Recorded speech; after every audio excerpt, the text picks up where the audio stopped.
Почитувани пријатели, создавањето на демократско, отворено и правично општество во кое секој граѓанин ќе се чувствува еднакво вреден, никогаш не било лесна задача. Од самите почетоци знаевме дека за независна и демократска држава ќе бидат потребни многу напори. Во изминативе 30 години поминавме неколку премрежија, но вербата дека можеме да создадеме општество во кое разликите ќе се почитуваат, не ја губевме и во најтешките времиња. Македонското општество е заеднички дом на различни заедници, а нивните етнички, верски, јазични и културни специфики создаваат мозаик во кој сите делови се еднакво важни за убавината на целината. Идентитетските разлики треба не само да се почитуваат, туку и да се пренесуваат на помладите генерации, кои допрва учат за фундаментите на една политичка заедница. Почитувањето на разликите ја враќа вербата едни во други, а владењето на правото ја враќа вербата во институциите. Како држава која сака да биде европска демократија, како потписници на сите релевантни меѓународни документи за почитување на човековите права, имаме и правна, но и морална обврска да го почитуваме вроденото достоинство и еднаквост на секој човек. Од тоа достоинство произлегуваат правото на живот, слобода, лична безбедност, еднаквост пред законите. Социјалните, економските и културните права се дел од неотугивите човекови права и слободи кои се во основата на зрелите демократии.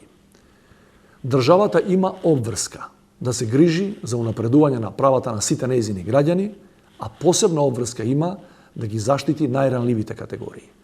Не смееме да дозволиме структурна дискриминација и нееднаквост, бидејќи тоа ќе ги поништи напорите на сите поединци со добра волја, а таквите се големо мнозинство.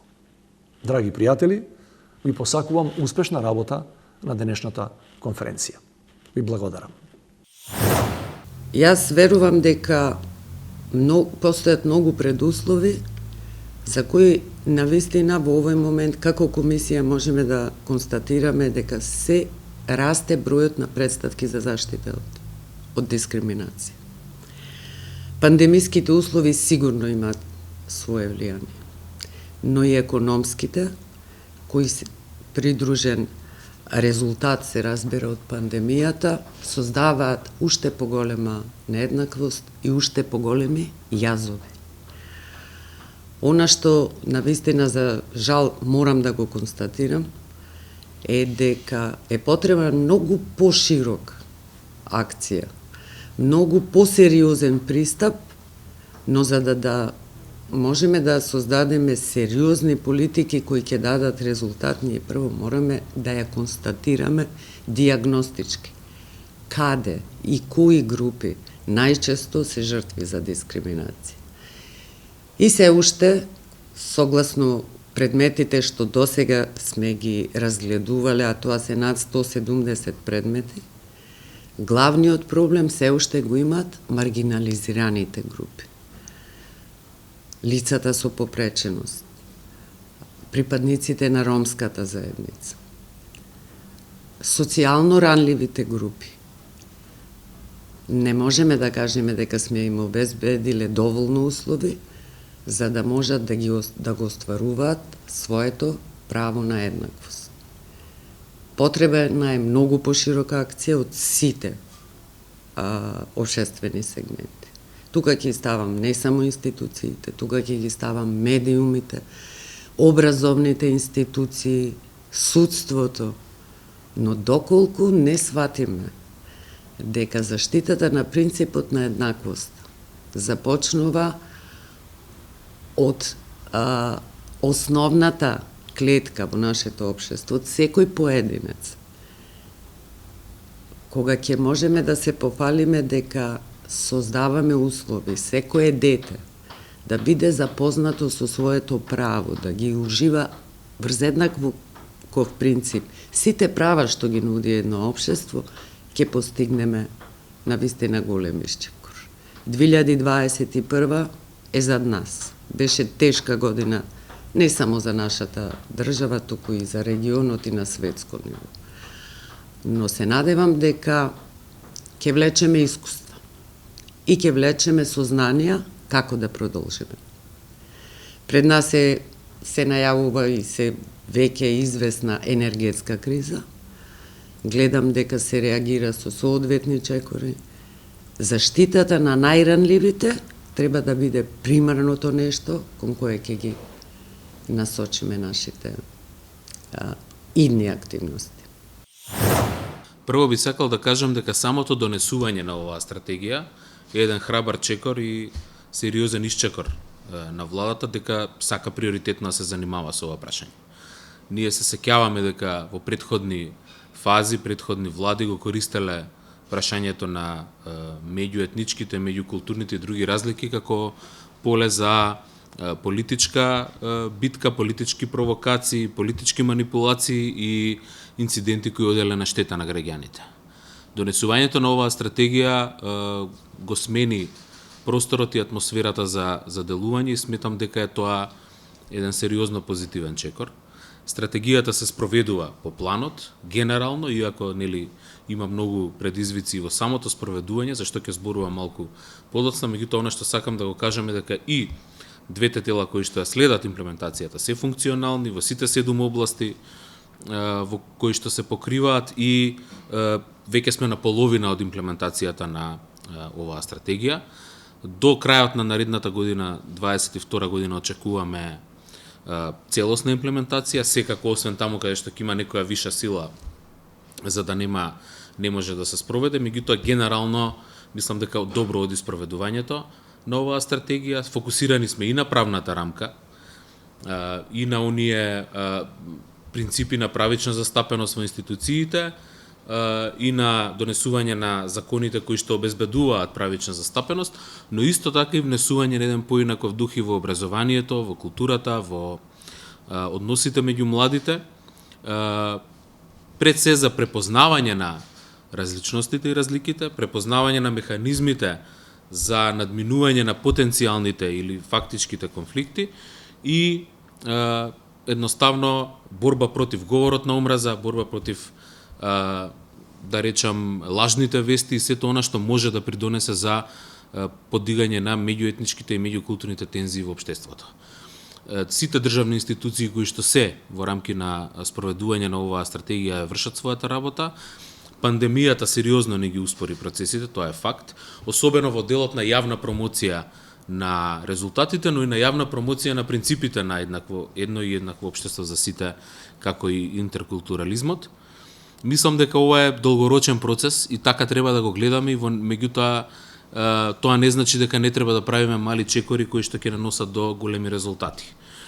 Мислам дека приоритетот мора да бидат образованието и културата, затоа што секогаш полесно ни оди спроведување на стратегиите во делот на измена на законите и во делот на ангажманот на институциите, да речам оној поформален дел, а секогаш повеќе ни треба внимание на оние области кои што не зависат строго од државата и од нејзиното действување, или пак зависат од многу други фактори, граѓански организации, образовни институции, исто така бизнис заедницата и така натаму. Она што мене навистина ми дава голема надеж е тоа што различни структури се вклучени во процесот на имплементација и тие структури имаат навистина желба принципот на едно општество за сите и принципот на интеркултурализам да биде спроведен и да заживее во пракса во сите области, и во економијата, и во културата, и во спортот, и меѓу младите, и во образованието, затоа што само така навистина можеме да видиме видлива промена. Концептот едно општество е навистина значаен за нашата држава, за да може прво да зрееме како демократија, од друга страна да создаваме генерации кои што понатаму ќе веруваат во истите тие вредности за кои што се залагаме.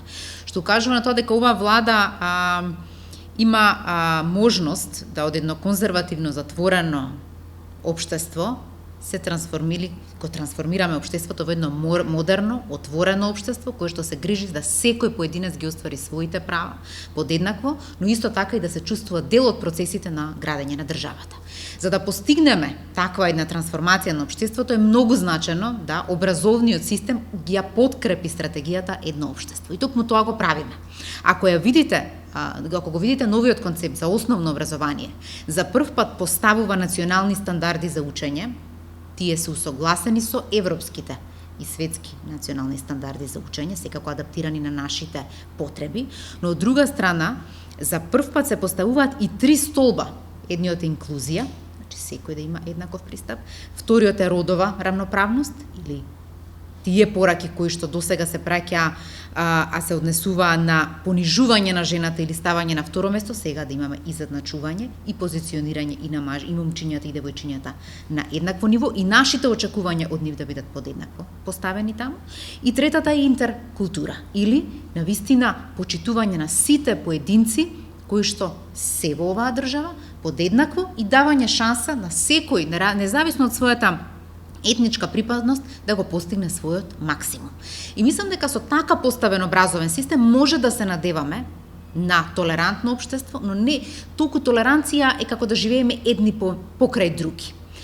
Со ова образование треба да постигнеме општество во кое што ќе живееме едни со други, каде што учениците ќе научат дека сегрегирани училишта со поделени смени треба да бидат минато од различни етникуми.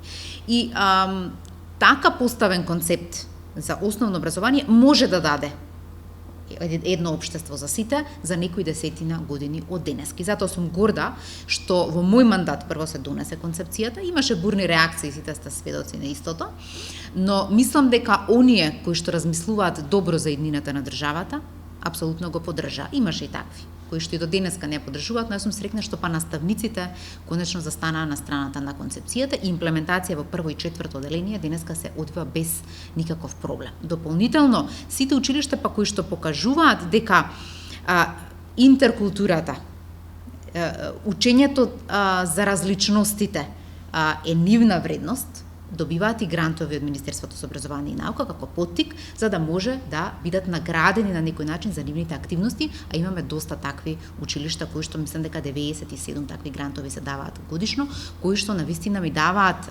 надеж дека нашето општество е возможно да се трансформира во општество за сите, во кој што сите се почитувани и се чувствуваат како дел од процесите за развој. Кога ќе се направат храбрите чекори, треба да застанеме позади нив и така да бараме резултати. Затоа што инаку секој од нас може да раскажува колку се грижи за едно општество, но многу е позначено да видиме што прави за да постигне едно општество. Не се прави многу активно, но сите зборуваме. Затоа ајде од зборови да предеме кон реализација на активностите кои што се зацртани во стратегијата. А таму јасно стои каква реформа е потребна во основното образование, таму јасно стои што треба да бидат другите чекори на другите институции да се превземат и да следиме дали нашето општество од конзервативно се менува во модерно, современо општество кое што ја нуди шансата и подава рака на секој поединец.